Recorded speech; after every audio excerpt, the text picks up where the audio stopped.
प्रश्नावली को शुरू करने से पहले हम कुछ फार्मूला देख लेते हैं। तो यहाँ पे देखो, पहला वाला जो फार्मूला है उसमें कहा गया है दो बिंदुओं के बीच की दूरी। दो बिंदुओं के बीच की दूरी मतलब दो बिंदु का क्या है, एक P है और एक Q है। इन दोनों बीच की जो दूरी है उसके लिए हम कौन सा फार्मूला लगाएंगे, तो PQ बराबर अंडर रूट के अंदर कोष्टक में x2 माइनस x1 कोष्टक का वर्ग प्लस y2 माइनस y1 फिर कोष्टक के ऊपर फिर वर्ग है। तो ये क्या है, दो बिंदुओं के बीच की दूरी के लिए इस सूत्र का उपयोग करेंगे।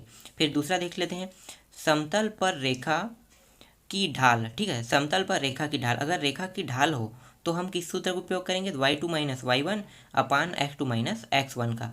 अगर प्रवणता की भी बात करें, समतल पर रेखा की प्रवणता बोले तो भी हम इसी सूत्र का उपयोग करेंगे।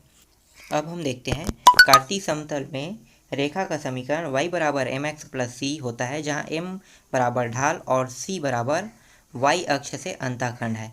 हम इन तीनों सूत्रों का उपयोग करके पूरे प्रश्नावली को हल करेंगे, इसलिए इस सूत्र के बारे में मैं आप लोगों को बता रहा हूँ। अब हम कुछ चीज़ें जान लेते हैं जो जानना बहुत ज़रूरी है। तो यहाँ पे देखो, दो रेखाएं दिया हुआ है, एक एक्स रेखा और एक है वाई रेखा। ठीक है, एक्स रेखा को भुज के नाम से जाना जाता है और वाई रेखा को कोटि के नाम से जाना जाता है। और यहाँ पे जो देखो लाल रंग में दिखाई दे रहा है वो मूल बिंदु है। मूल बिंदु क्या होता है, दोनों रेखाएं एक दूसरे को जिस बिंदु पर काटती हैं उसे मूल बिंदु कहते हैं। तो यहाँ पे देखो एक्स और वाई दोनों रेखा जिस बिंदु पे काट रही है या फिर वहाँ पे देखो टच हो रहा है, मतलब दोनों भी रेखाएं आपस में मिल रहा है, तो इसे हम क्या कहते हैं, मूल बिंदु कहते हैं। उसके बाद देखते हैं चतुर्थांश। चतुर्थांश में देखो प्रथम चतुर्थांश, द्वितीय चतुर्थांश, तृतीय चतुर्थांश और चतुर्थ चतुर्थांश है। तो चतुर्थांश किसे कहते हैं, तो चतुर्थांश दोनों अक्ष तल को चार बराबर बराबर भागों में विभाजित करते हैं। इन चार भागों को चतुर्थांश कहा जाता है। तो यहाँ पे देखो, प्रथम के साथ भी चतुर्थांश जुड़ा हुआ है, द्वितीय के साथ भी चतुर्थांश जुड़ा हुआ है, तृतीय के साथ भी चतुर्थांश जुड़ा हुआ है और चतुर्थ के साथ भी चतुर्थांश जुड़ा हुआ है। तो इन चारों भागों को चतुर्थांश कहा जाता है। ठीक है, ये आपको समझ में आए। अब आगे देखेंगे प्रश्नावली के प्रश्नों को। अब प्रश्नावली के प्रश्नों को देखते हैं। तो पहला प्रश्नावली है, इनमें जो पहला प्रश्न है वो है, नीचे कुछ बिंदुओं के निर्देशांक दिए गए हैं, उन्हें निर्देशांक समतल पर प्रदर्शित कर बताइए कि बिंदु किस चतुर्थांश में है। हमें क्या बताना है, ये चतुर्थांश बताना है। तो सबसे पहले जान लो कि चतुर्थांश किसे कहते हैं। ठीक है, तो चतुर्थांश के बारे में तो हमने आगे जिक्र कर लिए हैं। तो आप जान लो कि ये प्रथम चतुर्थांश है, ये द्वितीय है, ये तृतीय है और ये चतुर्थ चतुर्थांश है। तो चारों चतुर्थांश के बारे में आपको पता चल गया। अब हमें क्या करना है, जो वो बिंदु दिया हुआ है उसको हमें दर्शाना है। तो प्रश्न पहले में है 3, 3 और 4 दिया हुआ है बिंदु। ठीक है, 3 और 4 को दर्शाना है हमें, किसमें, इस ग्राफ में।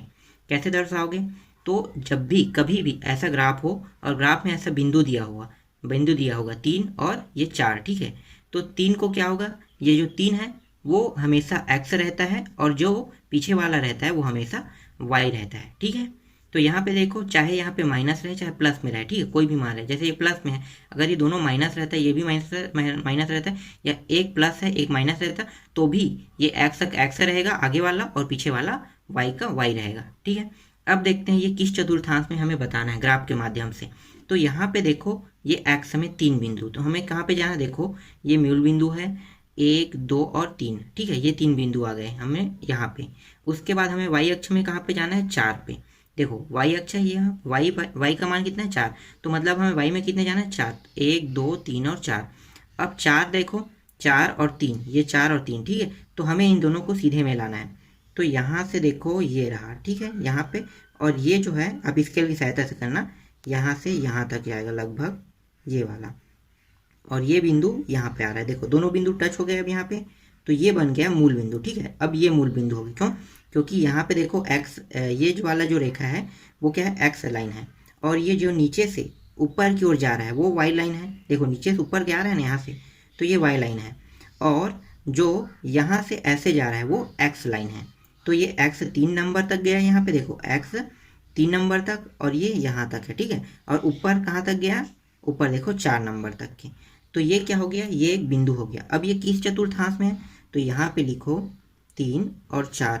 ये मूल बिंदु क्यों बन गया, क्योंकि यहाँ पे देखो x और y दोनों रेखाएं अब इसको क्या कर रही है, काट रही है। ठीक है, तो काट रहा है, तो ये क्या हो गया, ये भी एक मूल बिंदु बन गया। और चतुर्थांश कौन सा है, प्रथम चतुर्थांश। ठीक है, आपको समझ में आ गया होगा प्रथम चतुर्थांश। अगर इसमें आता तो ये द्वितीय चतुर्थांश कहलाता, अगर इसमें आता तृतीय और इसमें आता तो चतुर्थ चतुर्थांश कहलाता। ठीक है, इसी तरह से आप बाकी प्रश्नों को भी बना लेना। आगे बढ़ते हैं प्रश्न क्रमांक 2 की ओर। प्रश्न क्रमांक 2 है, निम्नलिखित बिंदुओं के निर्देशांक के आधार पर बताइए कि बिंदु किस अक्ष पर स्थित है।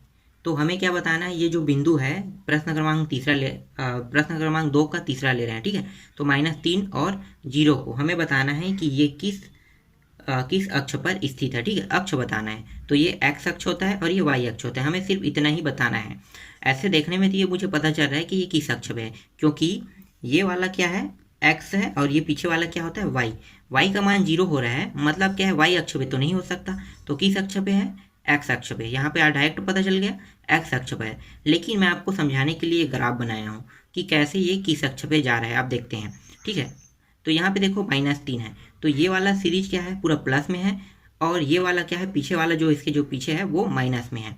तो हमें किस में जाना है, माइनस में जाना है। तो माइनस में चलते हैं, 1 2 और 3, -3 में जाना था, तो ये -3 आ गया। ठीक है, ये -3 हो गया, तो यहाँ पे आ गया इसका मान। अब y अक्ष में जाओ तो y अक्ष में 0 रहेगा, तो यहीं पे है, तो y अक्ष तो हो नहीं सकता क्योंकि ये 0 पे है, इसलिए ये यहाँ तक गया 3 तक के, इसलिए इसका जो मान होगा ये किस में होगा, y अक्ष में होगा। ठीक है, तो यहाँ पे आप लिखना बिंदु, ठीक है, ये आप कहीं दूसरे जगह में लिखना, यहाँ पे साइड पे, या फिर ये ग्राफ को बनाने की जरूरत नहीं है अगर आपको पता है तो, लेकिन मैं यहाँ पे आपको आंसर बता रहा हूँ। ठीक है, बिंदु -3 0, आंसर को जानने के लिए हम ग्राफ बनाए हैं। बिंदु -3 0 x अक्ष पर है। ठीक है, x अक्ष पर स्थित है, आपको लिखना है। ठीक है, ये आपका आंसर हो गया। अगर आपसे पूछा जाए, ठीक है, अगर आपसे ये पूछा जाए कि किस चतुर्थांश में, तो आप बताओगे क्या किस चतुर्थांश पे? नहीं, क्यों नहीं बता सकते? क्योंकि हमारे पास हमें चतुर्थांश बताने के लिए हमें x और y दोनों के मान होने चाहिए, लेकिन यहाँ पे y का मान 0 है, इसलिए हम इसे चतुर्थांश के रूप में नहीं बता सकते। क्योंकि अगर हम चतुर्थांश में देखें, देखो ऊपर में भी जा रहा है और नीचे में भी जा रहा है। भाई माइनस मान ऊपर में भी जाएगा, नीचे में भी जा रहा है, तो ऊपर नीचे दोनों में हो सकता है, द्वितीय और तृतीय चतुर्थांश दोनों हो सकता है, इसीलिए हम इसमें क्लियर नहीं कर सकते। ठीक है, तो इसको आपको पता चल गया। कैसे पता चला?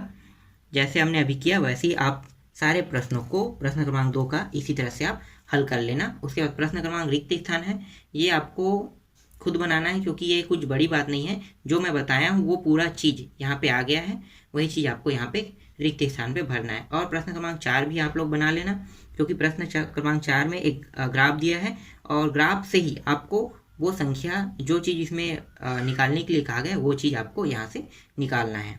ठीक है, तो ये भी प्रश्नावली खत्म हो गया। ये बहुत सरल था, इसलिए ज़्यादा कुछ नहीं बनाना पड़ा। आगे प्रश्नावली में देखेंगे, उसमें थोड़ा सॉल्यूशन है।